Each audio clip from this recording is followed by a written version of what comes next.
Arestado ang isang street-level individual sa ikinasang anti-illegal drug operation ng Lapu-Lapu City Police bilang bahagi ng pinaigting na kampanya ng PNP laban sa illegal na droga. Tinitiyak naman ng PNP ang kanilang buong suporta sa National Anti-Drug Campaign at nanawagan sa komunidad na may pagtulungan sa mga otoridad para sa tuluyang masugpo ang illegal na droga sa buong bansa. Patrolman Judith Nicanor sa balita.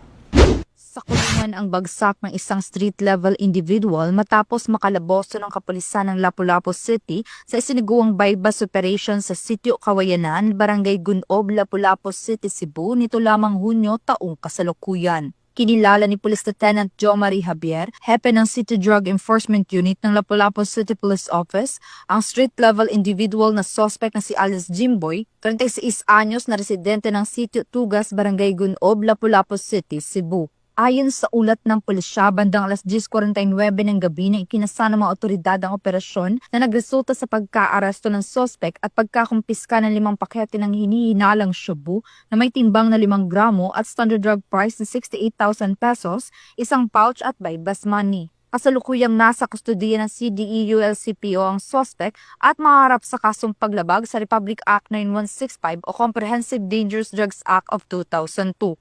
Ang matagumpay na operasyon ay bunga ng pinagsanib puwersa ng City Intelligence Unit ng LCPO, Mobile Patrol Unit ng LCPO at Regional Intelligence Division 7.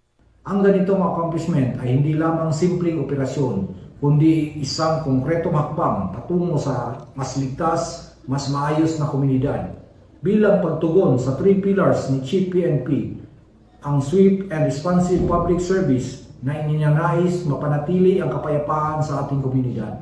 Ang Lapu-Lapu City PNP ay walang tigil sa pagsasagawa at pagpapaigting ng kampanya laban sa mga gumagamit at nagbebenta ng iligal na droga upang masiguro ang kaayusan sa kanilang nasasakupan. Mula dito sa Central Visayas, ako ang Police News Network Correspondent, Patrolwoman Judith Nicanor, alagad ng batas, tagataguyod ng Balitang Pulis.